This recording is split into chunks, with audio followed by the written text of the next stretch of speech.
warahmatullahi wabarakatuh. Halo Sobat Riset dimanapun kalian berada.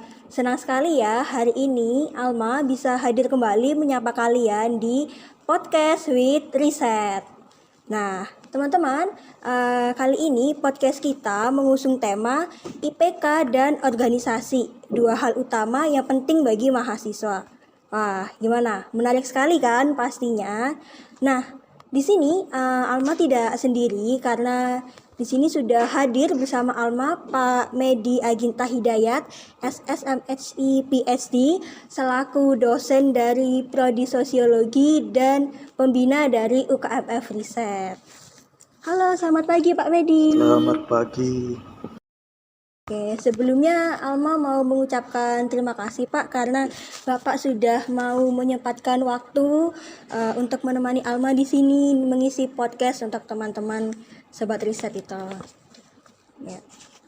Bapak bagaimana kabarnya? Alhamdulillah sehat? Alhamdulillah sehat. Alhamdulillah ya. Akhir-akhir ini Bapak ada kesibukan apa? Akhir-akhir ini kebetulan ada beberapa kegiatan penelitian, jadi masih harus menyelesaikan penelitian untuk turun ke lapangan. Wah, Pak Medi ini dosen yang sibuk sekali ya teman-teman, tapi alhamdulillahnya bisa menyempatkan waktu di sini untuk membagikan sedikit insight kepada teman-teman terkait dengan IPK dan juga organisasi. Oke, baik Bapak, mengenai topik kita kali ini yaitu IPK dan organisasi, dua hal yang penting bagi mahasiswa. Nah, ini sebuah tema yang cukup menarik ya Pak, karena seperti yang sudah kita ketahui, kuliah dan organisasi itu dua hal yang sangat penting gitu. Dan bagaimana tanggapan Bapak terkait dengan hal itu? Ya, ini pertanyaan yang sebenarnya klise. Jadi pertanyaan yang berulang-ulang, banyak mahasiswa, saya kira tidak hanya teman-teman riset yang galau gitu ya, antara mengejar IPK atau aktif dalam kegiatan organisasi ekstrakurikuler atau kegiatan UKM gitu. Kalau kita ingat lagi bahwa sebenarnya tujuan kita untuk kuliah, tujuan kita untuk belajar di perguruan tinggi itu tidak hanya semata-mata kita mendapatkan pengetahuan secara akademik ya kalau menurut saya. Jadi tidak hanya sekedar belajar, kemudian tidak hanya sekedar membaca buku atau mengerjakan tugas-tugas di kelas, tapi sebenarnya kesempatan ketika kita kuliah di bangku perguruan tinggi itu kesempatan yang sangat berharga untuk kita mengeksplorasi, mengembangkan potensi diri kita gitu. Nah, itu nggak bisa kalau kita hanya mengandalkan dari ruang kelas. Makanya kalau menurut saya itu akan sangat bagus kalau mahasiswa ketika kuliah itu juga sambil tetap belajar, sambil tetap mengerjakan tugas-tugas, punya kegiatan di luar kelas gitu. Nah, itu kegiatan ekstrakurikuler, kegiatan UKM gitu. Apapun minatnya gitu. Karena nanti di dunia kerja, pengalaman saya gitu ya, tidak hanya sekedar berapa sih IPK-nya gitu. Tapi justru yang kemudian ditanya adalah ketika kuliah kita pernah aktif sebagai pengurus apa atau kita pernah ikut dalam organisasi apa? Apakah kita punya potensi menjadi pemimpin? Nah, itu yang sebenarnya justru lebih penting gitu menurut saya. Oke, baik Bapak. Bicara soal organisasi ini ya Bapak, kira-kira menurut Pak Medi apa benefit yang mungkin akan mahasiswa dapatkan ketika aktif menjadi organisasi Pak? Ya, banyak sekali menurut saya ya. Dari pengalaman saya pribadi paling tidak gitu ya, biar saya tidak salah nanti kalau mengambil contoh yang lain mungkin beda gitu ya. Jadi mending contohnya dari pengalaman saya pribadi gitu. Ketika saya kuliah di Jogja, saya juga aktif dalam kegiatan organisasi kemahasiswaan gitu. Kebetulan waktu itu aktif di Senat, kalau zaman dulu namanya Senat. Jadi saya sempat waktu kuliah S1 menjadi ketua Senat di Fakultas Filsafat UGM. Dan pengalaman saya banyak sekali yang bisa kita ambil dari pengalaman kegiatan organisasi itu. Pertama, banyak kegiatan-kegiatan yang perlu kita pelajari yang tidak diajarkan di kelas gitu. Soft skill misalnya. Soft skill itu apa sih? Soft skill itu misalnya kecakapan berkomunikasi gitu. Kalau kita tidak berorganisasi, kita tidak punya kesempatan untuk itu. Jadi misalnya kalau berorganisasi, kita kemudian dalam tanda kutip dipaksa untuk ngomong, entah itu ke misalnya dosen, kita belajar ngomong ke misalnya pejabat-pejabat di kampus, kita dipaksa untuk misalnya memimpin rapat dan lain-lain, dan itu kemampuan kecakapan yang tidak kita peroleh dalam kelas-kelas mata kuliah gitu. Nah, itu yang menurut saya penting gitu. Yang lain apa? Yang kedua, misalnya dengan aktivitas organisasi kita bisa membangun jaringan. Apapun kegiatannya, misalnya kegiatan UKM itu kan macam-macam ya. Kegiatan UKM itu sesuai minat mahasiswa, misalnya seni, olahraga, kegiatan keagamaan, atau teman-teman di riset ya, penalaran misalnya. Apapun kegiatannya, itu sebenarnya kesempatan untuk membangun jaringan gitu. Jangan membayangkan bahwa nanti setelah lulus, setelah saya mau kerja, saya baru nyari jaringan. Itu sebenarnya cara berpikir yang terlambat gitu. Jadi kesempatan kita membangun jaringan pertemanan itu sebenarnya kesempatannya di bangku perguruan tinggi gitu, sebelum kita kerja. Dan ketika kemudian kita lulus, bukan tidak mungkin loh, jaringan pertemanan yang sudah kita bangun itu nanti bisa membantu kita. Misalnya ada tawaran untuk misalnya lowongan pekerjaan, informasi-informasi yang terkait dengan pekerjaan yang nanti akan kita ambil misalnya. Itu justru pengalaman saya banyak dari aktivitas organisasi. Karena tidak hanya di kelas teman kita, kalau berorganisasi itu kita bisa mencari teman dari prodi lain, fakultas lain, bahkan kalau pengalaman saya bisa dari kampus lain gitu. Karena pasti ada kok kegiatan yang kita berjejaring dengan organisasi dari kampus lain gitu. Dan sekali lagi itu tidak kita dapatkan kalau kita hanya belajar ke kampus, pulang ke kos gitu kan, hanya kuliah gitu kan. Itu sayang sekali, kesempatan itu enggak bisa kita dapatkan gitu. Terus yang ketiga, selain soft skill gitu, kemudian membangun jaringan, sebenarnya dengan aktivitas berorganisasi apapun itu, sekali lagi itu kesempatan kita untuk mengeksplorasi potensi diri kita gitu. Seringkali kita belum ketemu sebenarnya saya bisanya apa sih gitu kan. Iya betul Bapak. Selama sekolah sampai SMA mungkin ya kita ikut kegiatan juga gitu. Tapi bahkan orang sudah bekerja pun kadang-kadang passionnya masih belum ketemu gitu. Ya kan? Iya betul sekali Bapak. Kadang-kadang kerja tapi enggak sesuai dengan keinginannya gitu. Nah, itu sebenarnya kesempatan yang paling baik untuk mengeksplorasi, mencari tahu siapa diri kita itu lewat kegiatan organisasi gitu. Enggak apa-apa ikut kegiatan sebanyak mungkin gitu kalau menurut saya ya. Nah, nanti dari situ kita sortir misalnya mana sih kegiatan yang saya benar-benar seneng gitu, dan itu kemudian bisa memberikan nilai lebih untuk kita misalnya. Nah, itu kesempatannya di organisasi kemahasiswaan gitu.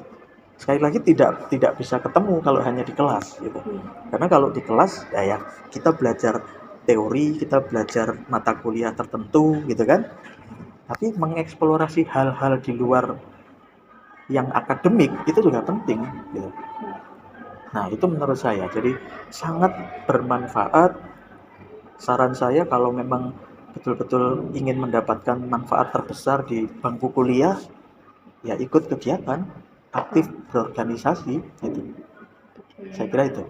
Oke, Bapak. Jadi diharapkan nanti teman-teman bisa mengeksplorasi minat bakatnya ya melalui organisasi yang diikuti. Oke, Bapak. Terkait dengan dampak manfaatnya tadi ya, Bapak. Kan ada beberapa mahasiswa yang punya prioritas lain seperti misalnya harus bekerja gitu ya karena tuntutan ekonomi, jadi tidak bisa ikut organisasi gitu. Nah, ada juga mahasiswa yang memutuskan untuk saya mau fokus kuliah aja, saya mau jadi mahasiswa kupu-kupu gitu kalau mahasiswa sekarang bilangnya ya. Nah, itu kerugian terbesarnya menurut Bapak apa? Gitu. Ya, pengalaman saya lagi, gitu ya. Bapak.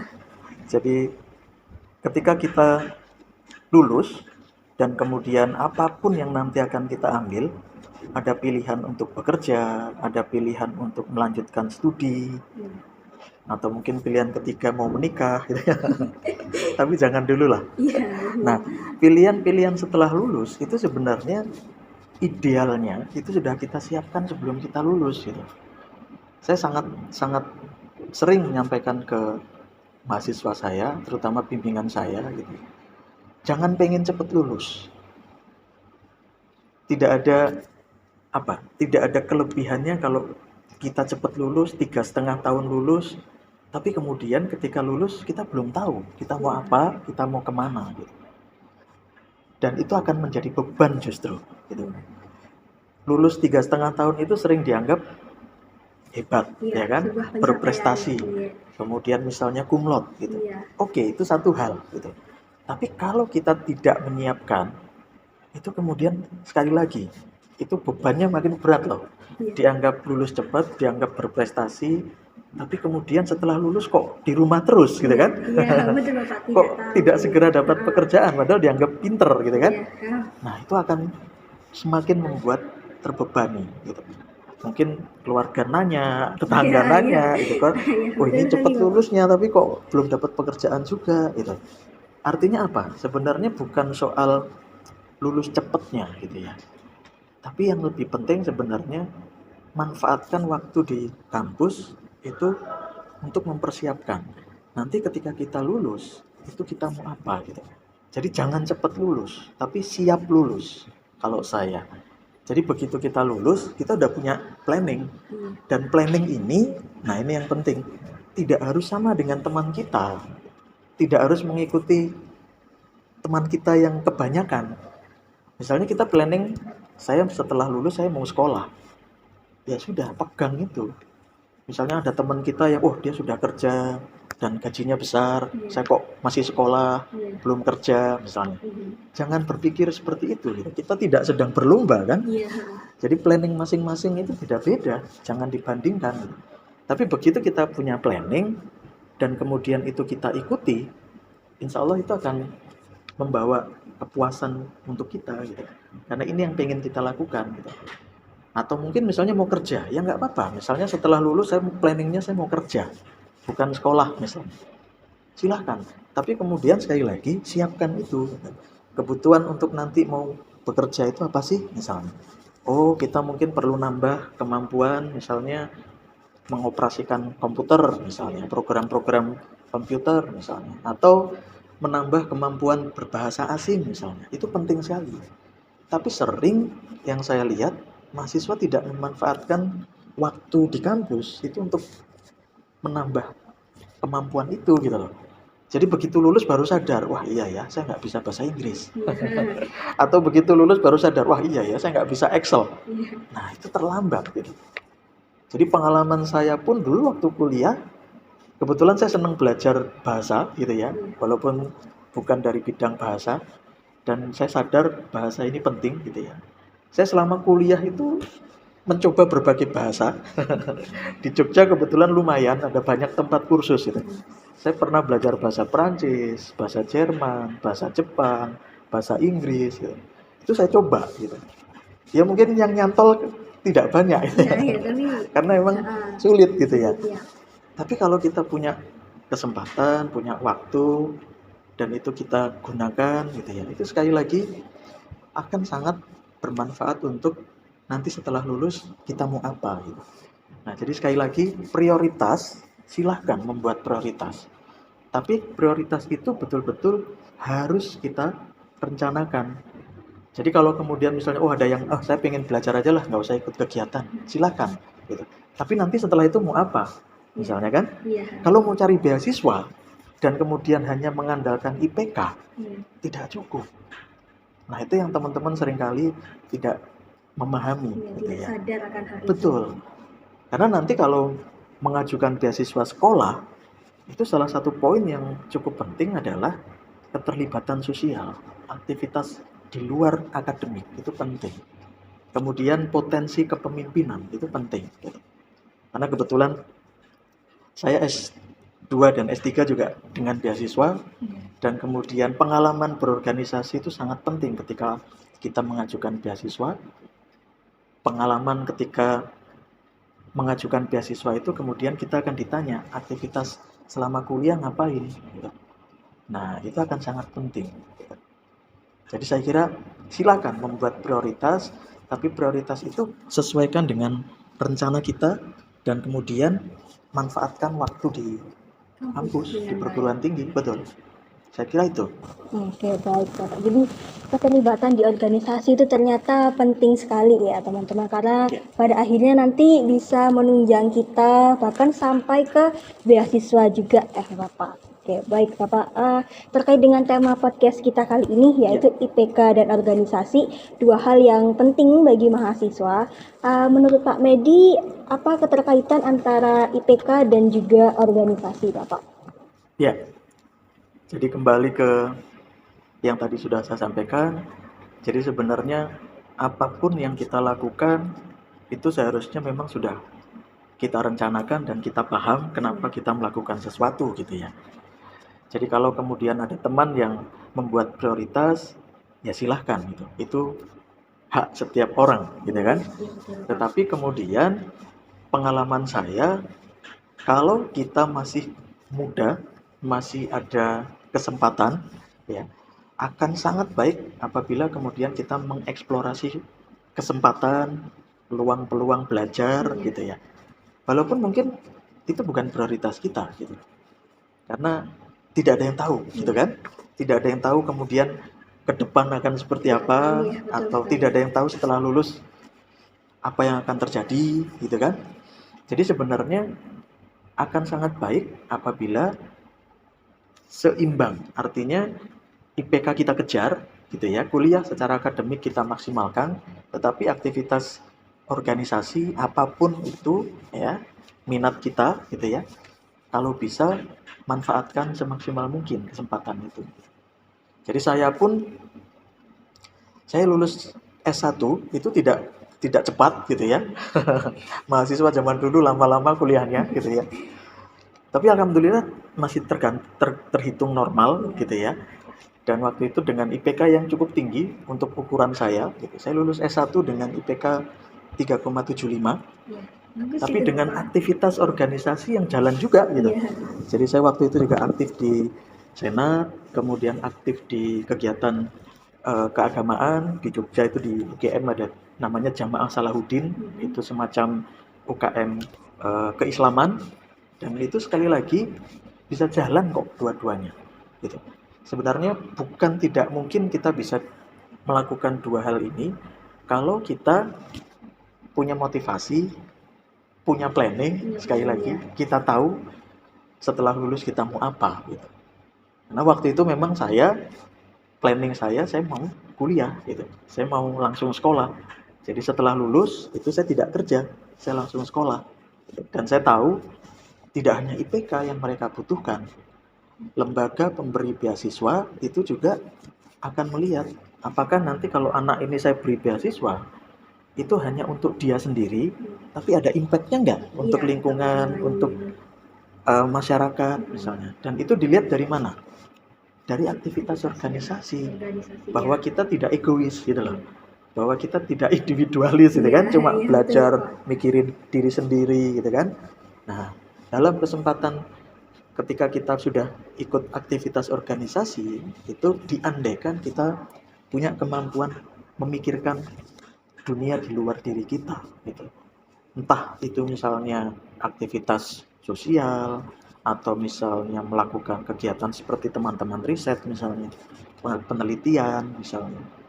Jadi seimbang itu saya kira bukan tidak mungkin gitu ya. Jadi teman-teman jangan terlalu takut, wah nanti kalau ikut kegiatan IPK saya bagaimana gitu. Jadi sekali lagi itu sebenarnya bisa kita lakukan. Justru sebenarnya ketika kita terbiasa mengelola waktu karena ada banyak kegiatan yang harus kita lakukan, itu sebenarnya bisa menjadi nilai lebih gitu. kita latihan mengelola waktu itu juga tidak bisa kita dapatkan kalau kita cuma kupu-kupu, Iya, iya, cuma pulang kampus, kos-kosan gitu kan. Nah, itu juga kemudian akan meningkatkan kemampuan baik akademik maupun non akademik kita kalau menurut saya. Oke, baik Bapak. Ya, Berarti bagi seorang mahasiswa itu mungkin sekali ya untuk melakukan peran ganda sebagai anggota organisasi satu sisi, tapi juga menjadi mahasiswa di sisi lain. ya, kalau menurut saya sangat bisa dilakukan. Jadi jangan terlalu takut lah. Ya, jadi kalau saya teman-teman yang belum kemudian punya keputusan untuk ikut organisasi gitu ya, tidak hanya riset sebenarnya, aktivitas organisasi di luar kelas. Sayang kalau kita kuliah 4 tahun dan kemudian setelah lulus kita baru sadar, oh iya ya, dulu kok saya di kampus nggak ngapa-ngapain ya, gitu. Sayang sekali. Walaupun mungkin UKM-nya misalnya ya mungkin tidak ada hubungannya dengan akademik lah. Kalau riset kan masih agak nyambung ya, karena penelitian, belajar metode gitu. Misalnya teman-teman olahraga, teman-teman UKM seni misalnya, jangan dianggap itu tidak memberikan manfaat loh. Karena sekali lagi, di UKM apapun, di organisasi apapun, kita belajar kok yang namanya soft skill itu. Betul nggak? Iya, Kita belajar gimana ngomong, gimana menghadapi orang yang statusnya lebih tinggi dari kita, ngadepin pejabat di kampus, tata keramanya bagaimana, itu semuanya belajar kan?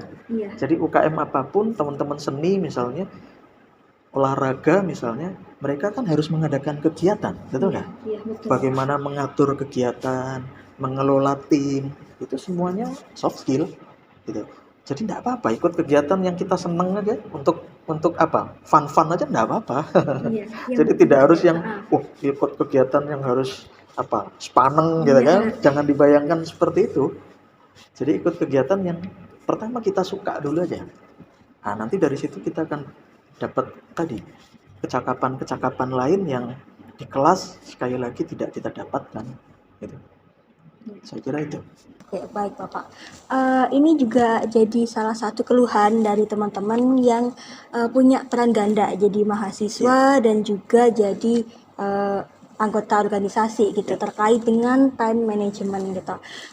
Bagaimana Pak Medi memandang masalah itu terkait time management?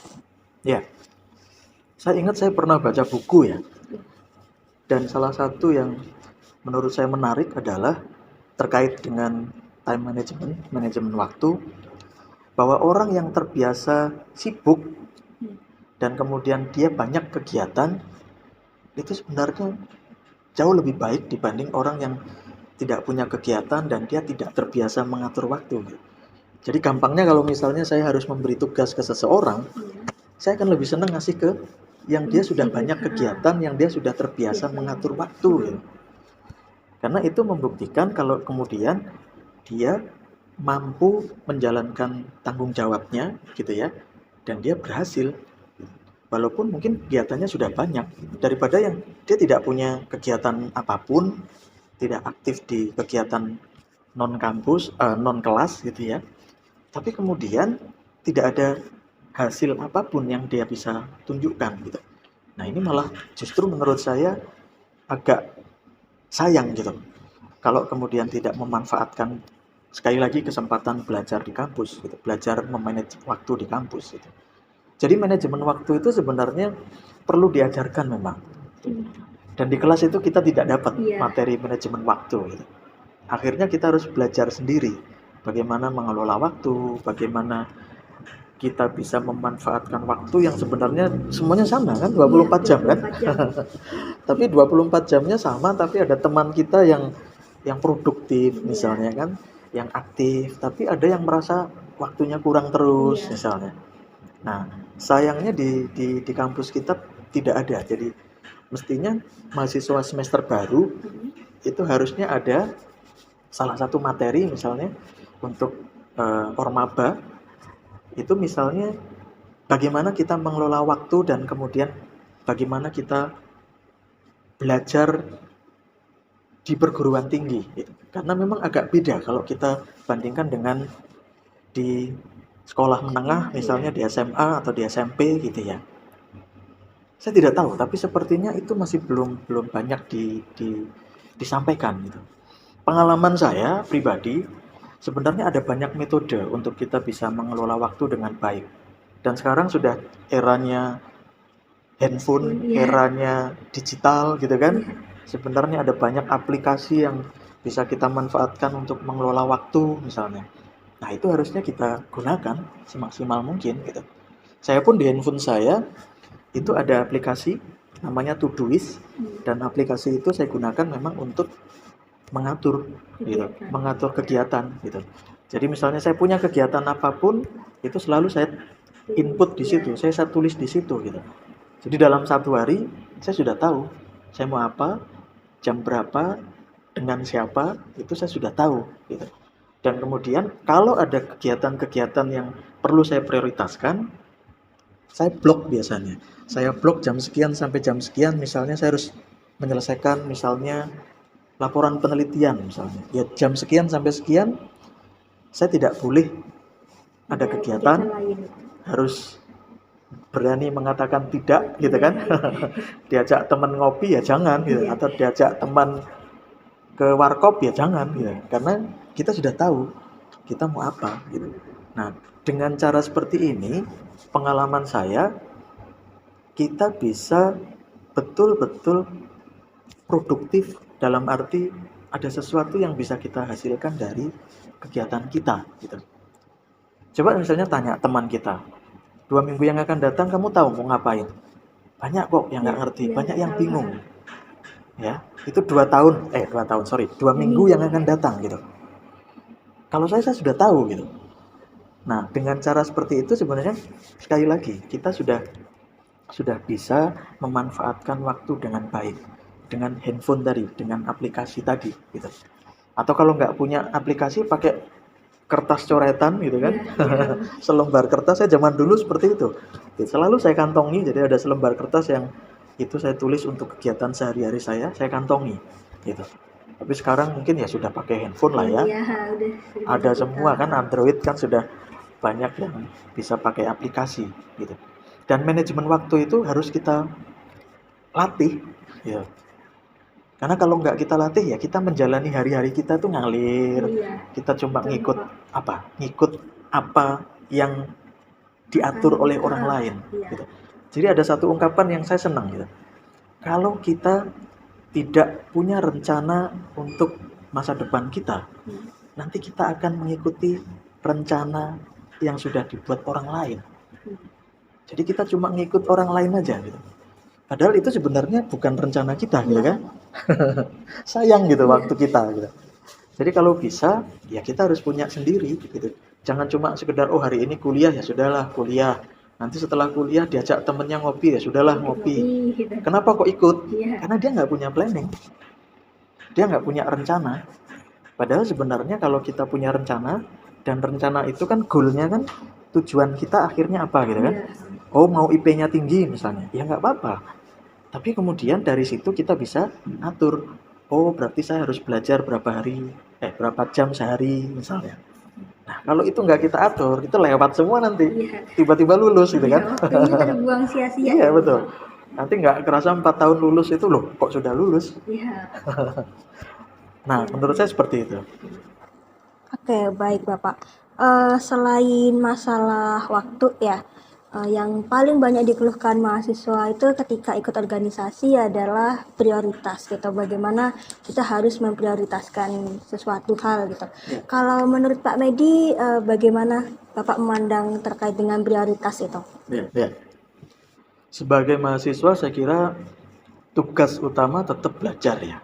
Tetap belajar, tetap mencari ilmu, mencari pengetahuan. Orang tua kita sudah membiayai kita dan kita jauh-jauh dari rumah juga niat awalnya untuk mencari ilmu, untuk belajar gitu kan. Saya kira secara normatif tetap itu harus diutamakan gitu. Jadi harus tetap tugas kita sebagai mahasiswa itu belajar, mencari ilmu, mencari pengetahuan. Cuma kemudian jangan salah, yang disebut dengan ilmu itu apa sih? Yang disebut dengan pengetahuan itu apa sih? Yang disebut dengan belajar itu apa sih? Kita sendiri yang kadang-kadang mempersempit itu hanya di kelas, Iya, itu hanya belajar mata kuliah gitu loh. betul ya Pak. Padahal sebenarnya tidak. Jadi pengertian belajar, pengertian ilmu, pengetahuan itu harus kita perluas gitu. Bahwa kita ikut organisasi itu juga kita bisa belajar kok dari situ gitu. Ada banyak yang bisa kita pelajari dan harus kita ambil manfaatnya karena di kelas nggak diberikan, Iya. di kelas nggak diajari. Nah itu yang menurut saya tetap harus kita manfaatkan kesempatan untuk belajar di luar kelas. Ilmu, pengetahuan itu apa sih? Tidak hanya teori kan? Iya. Tidak hanya materi-materi yang disampaikan di dalam kelas gitu. Tapi ada banyak sebenarnya ilmu, pengetahuan yang kita bisa dapat dari pengalaman langsung dalam kehidupan sehari-hari misalnya. Atau dalam kesempatan-kesempatan di luar kelas misalnya. Kalau kita misalnya ikut kegiatan organisasi, kita dapat ilmu namanya bagaimana berkomunikasi dengan efektif dan efisien misalnya. Iya. Kita dapat ilmu namanya time management misalnya. Nah ini yang seringkali kemudian teman-teman mahasiswa menganggap itu bukan pengetahuan, itu Iya. bukan ilmu gitu kan. Iya, betul sekali. Padahal jangan-jangan itu nanti ketika kita kerja itu lebih penting loh. Iya, yang lebih dibutuhkan. Betul, iya. Jangan-jangan nanti ketika kita kerja, coba nanti dicek gitu ya. Jangan-jangan ilmu yang kita pelajari itu hanya mungkin 10-20% loh. Teori yang kita pelajari di kelas itu jangan-jangan kepakainya cuma 10-20% gitu. Nanti ketika kerja yang kepakai apa? Disiplin, Iya. kebiasaan kita kemudian di kelas mengumpulkan tugas tepat waktu. Itu apa sih nilainya? Disiplin, Disiplin ya. latihan untuk kita tepat waktu, latihan bertanggung jawab, latihan kemudian apa? Melakukan sesuatu sesuai dengan ketentuan. Oh ini loh perintah tugasnya A, B, C, ya ikuti. Iya. Jangan kemudian kita ambil cara Ya, sendiri. cara Nah, lain. jangan-jangan hal-hal seperti itu. Gitu. Bukan soal, oh ini loh teori sosiologi modern. Jangan-jangan itu nggak kepakai ketika kerja. Iya. Nah, menurut saya, untuk nanti kita mengantisipasi hal-hal seperti itu, harus kita perluas pengertian belajar itu apa sih? Pengertian ilmu itu apa sih? Pengertian pengetahuan itu apa sih? Dari situ nanti kita bisa nyaman ketika kita harus mengambil tadi prioritas gitu.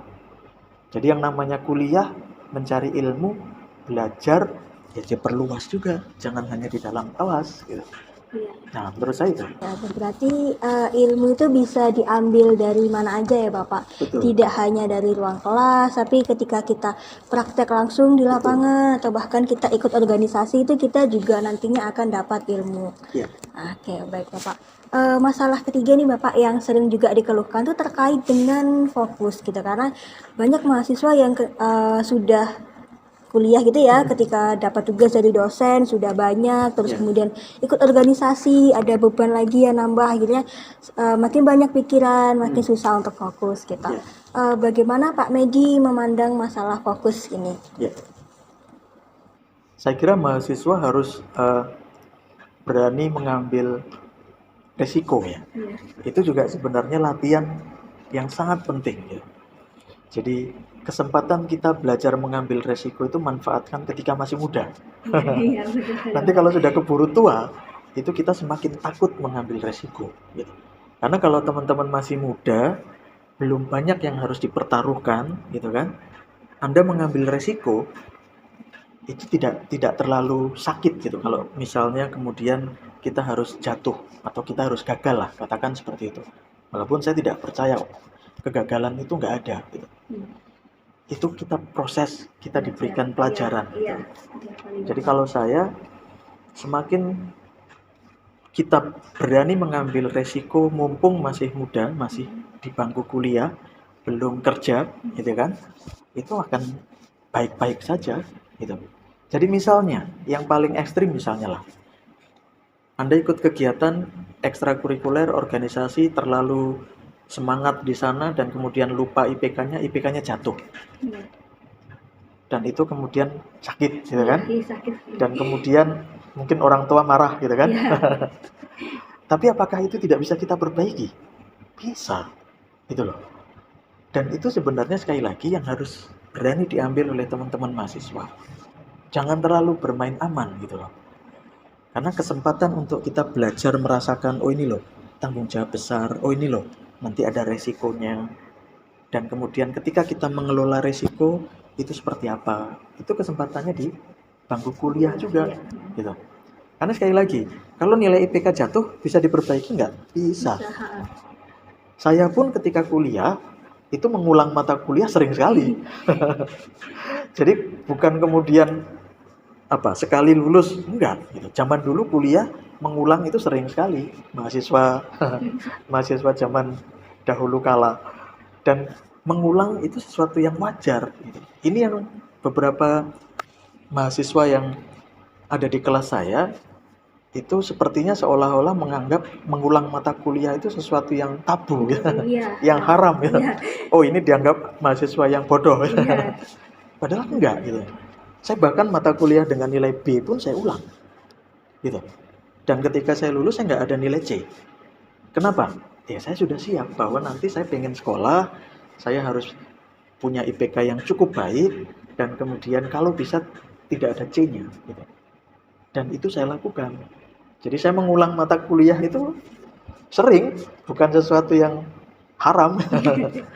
Dan kalau kemudian IPK-nya jatuh gara-gara kegiatan, ya kita ulang mata kuliah itu, nggak ada masalah gitu. Makanya jangan cepat lulus kalau memang kita belum siap lulus gitu loh. Dan itu pilihan kan sebenarnya.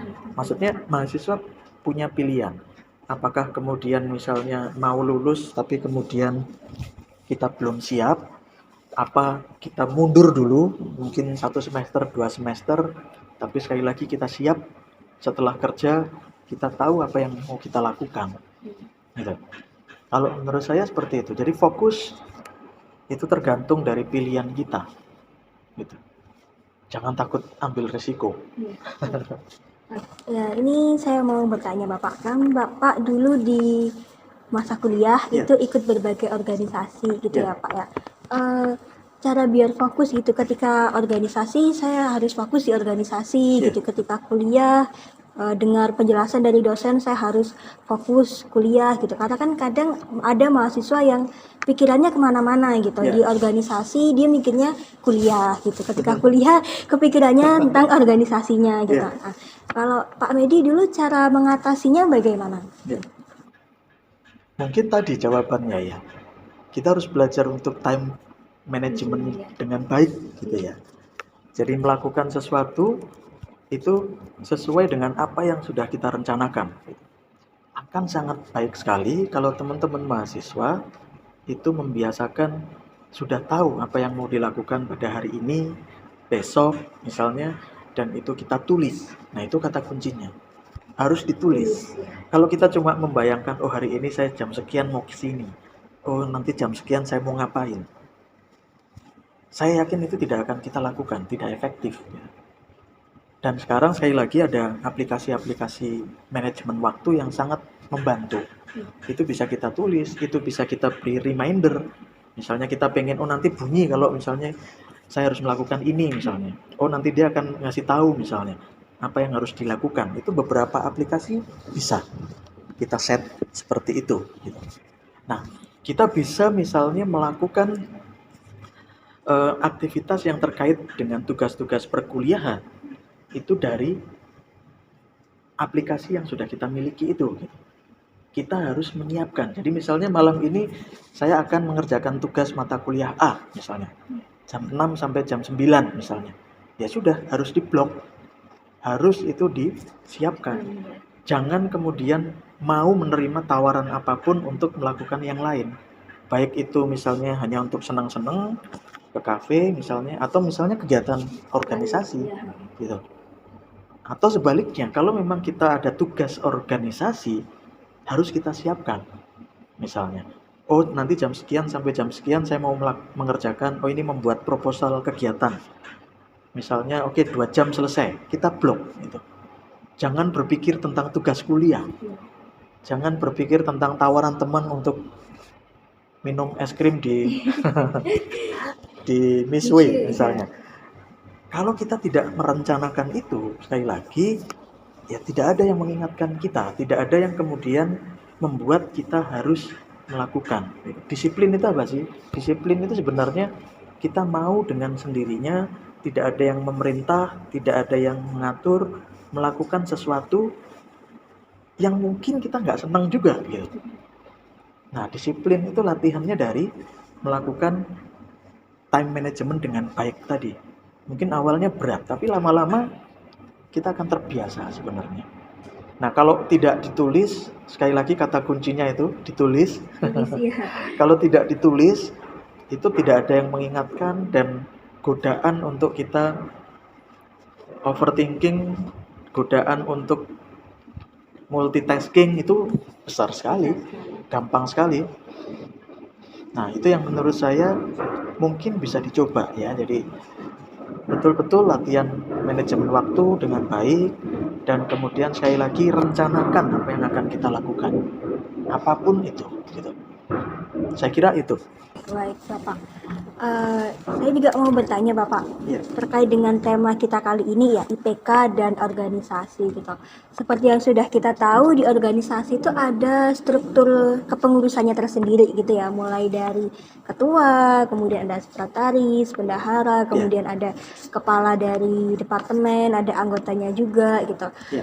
Kalau menurut Pak Medi, apakah ada keterkaitan antara jabatan yang diampu gitu ya di organisasi dengan nilai IPK-nya gitu?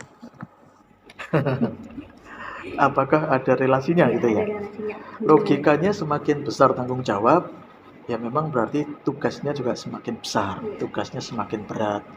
Waktu yang harus diberikan juga mungkin kompensasinya lebih berat.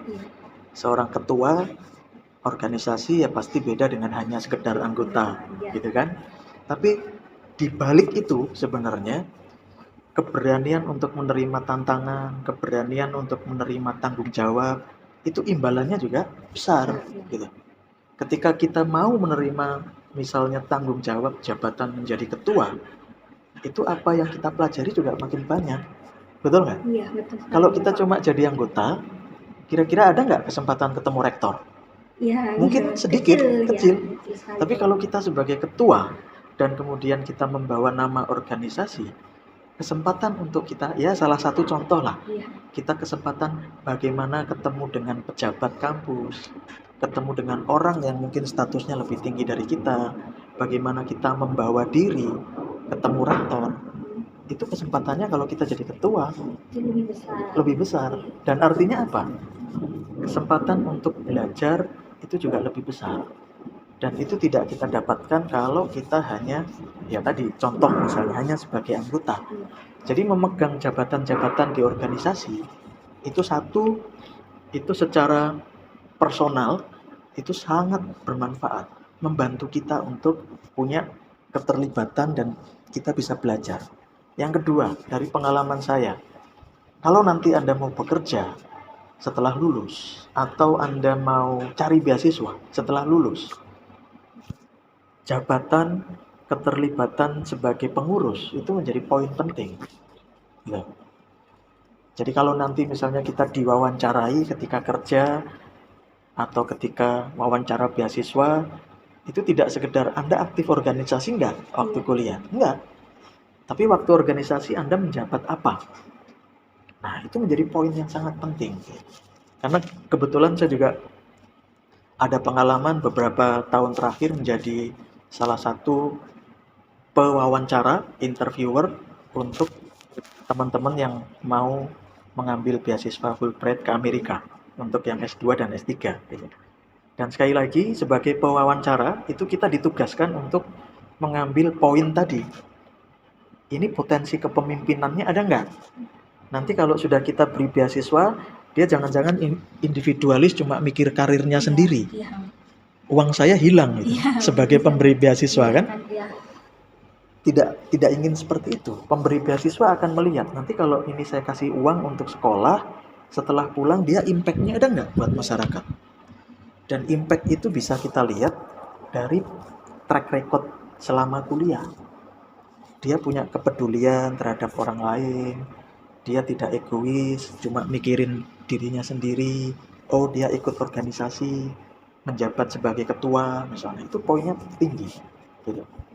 Makanya sekali lagi kalau menurut saya akan sangat baik kalau kemudian teman-teman latihan untuk mengambil tanggung jawab gitu. Jangan takut kalau misalnya diminta menjadi salah satu pengurus gitu. Kalau perlu ambil inisiatif. Belum ada yang nawarin, angkat tangan dulu ya. Iya. Karena udah tahu manfaatnya kan. Iya, betul. Kalau kita udah tahu manfaatnya, rugi kalau kita nggak jadi pengurus gitu. Jadi waktu SMA pun saya ketua OSIS gitu. Jadi saya merasa bahwa memang itu penting gitu. Kalau kemudian kita cuma hanya sekedar belajar gitu ya, hanya sekedar akademik, saya kira kok tidak cukup. Nah, kalau kemudian di kampus, ya manfaatkan organisasi, jadilah pengurus. Kalau bisa jadi ketua, kenapa enggak gitu ya. Karena nanti sekali lagi, kalau Anda mau cari beasiswa, nilai sebagai ketua organisasi mahasiswa, itu penting sekali. Anda jadi ketua BEM, itu sudah peluangnya mungkin 50-50 yang nggak diterima. Serius. Karena pengalaman saya seperti itu, dan ketika saya mau wawancarai teman-teman yang mau sekolah, memang itu poinnya besar. Gitu. Saya kira itu. Ini buat teman-teman nih yang mau ambil beasiswa sama Pak Medi udah di spill duluan nih. Jadi harus aktif di organisasi ya teman-teman. Iya. Oke, baik Bapak. Ini tadi Pak Medi juga sempat menyinggung terkait dengan wawancara kerja juga, terkait dengan CV gitu. Seberapa berpengaruh sih Pak organisasi di CV itu? Terutama di dunia kerja nanti gitu. Ya, jadi sangat penting ya. Jadi sekali lagi keterlibatan organisasi itu tidak semata-mata dilihat, oh ini loh dia ikut kegiatan organisasi, enggak.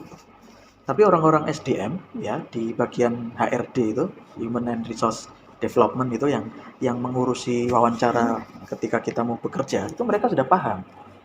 Mereka paham, mereka tahu bahwa kalau ada yang aktif organisasi itu sebenarnya apa sih yang diperoleh gitu. Kalau dia ikut organisasi kemahasiswaan, dia pasti belajar time management, dia pasti belajar kepemimpinan, dia pasti belajar komunikasi dengan baik, hal-hal yang nanti dibutuhkan ketika kerja, bagaimana bekerja sama dengan orang lain. Ada yang IPK-nya 3,9 tapi nggak bisa kerja dengan tim, ada nggak? Ada banyak sekali. Jadi ketika diajak rapat, diajak bekerja sebagai tim, dia egois misalnya, dia nggak mau menerima pendapat temannya, misalnya merasa pinter, itu nggak bisa diterima kalau di dunia kerja. Nah, kesempatan untuk belajar seperti itu, orang-orang SDM, orang-orang HRD itu udah tahu tempatnya di mana, di organisasi kemahasiswaan gitu. Makanya kemudian sekali lagi sangat penting kalau kita kuliah dan kemudian kita memanfaatkan kesempatan itu untuk belajar. Jadi belajar dalam pengertian luas tadi ya. Ya, jadi jangan takut kalau kemudian IPK saya turun gitu kan. Padahal nilai dari aktivitas organisasi itu imbalannya juga bisa justru mungkin lebih besar gitu. Karena sekali lagi tadi loh, jangan-jangan teori yang kita pelajari di kelas sesuai mata kuliah kita itu cuma 10-20% kok. Kecuali Anda jadi dosen ya. Kalau Anda jadi dosen kayaknya harus tetap belajar sesuai dengan bidang disiplin ilmunya ya. Kalau ilmu komunikasi ya belajar komunikasi karena harus mengajar. Tapi di luar itu, di dunia kerja, jangan-jangan enggak. Jangan-jangan nilai-nilai tadi yang lebih penting. Nilai kedisiplinan, nilai tanggung jawab, nilai kemampuan bekerja sama. Itu yang mungkin justru lebih penting. Saya kira seperti itu.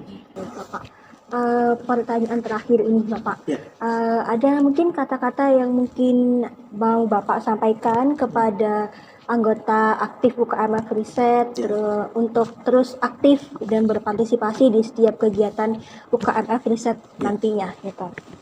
Oke.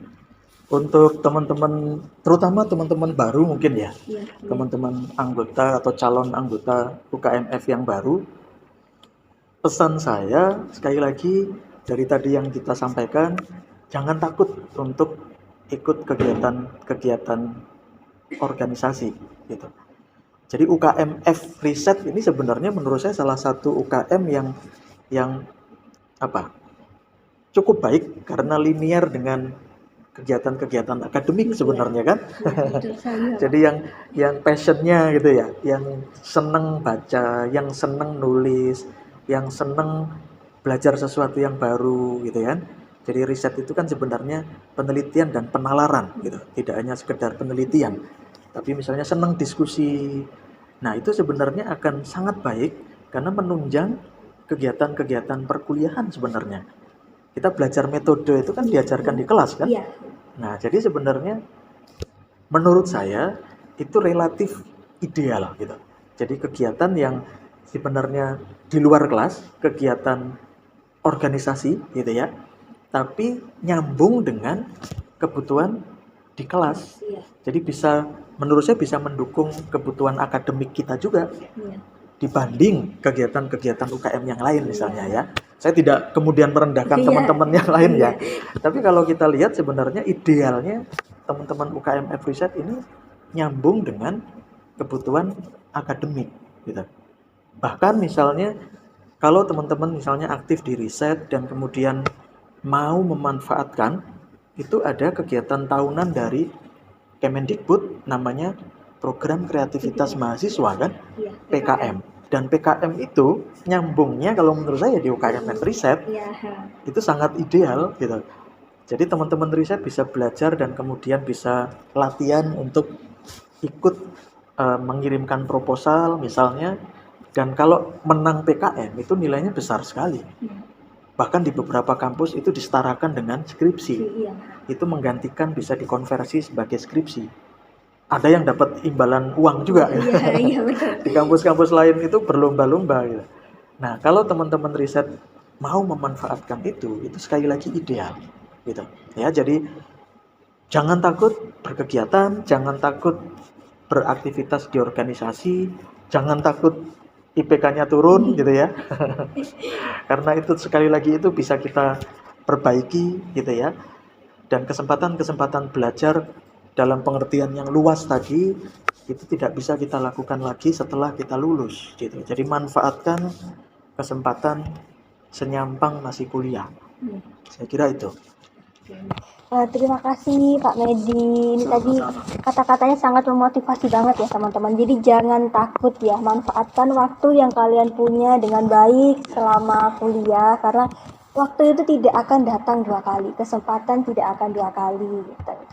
Oke, terima kasih Pak Medi atas waktunya. Obrolannya sangat bermanfaat sekali, dan juga terima kasih bagi teman-teman yang sudah mengirimkan pertanyaan dan antusiasmenya. Oke, di sini Alma pamit undur diri ya. Jangan lupa untuk terus pantengin akun Instagram kita @ukmfriset, karena nantinya kita akan update berbagai kegiatan baru buat teman-teman yang pastinya menarik dan juga bermanfaat. Terima kasih Sobat Riset. Wassalamualaikum warahmatullahi wabarakatuh.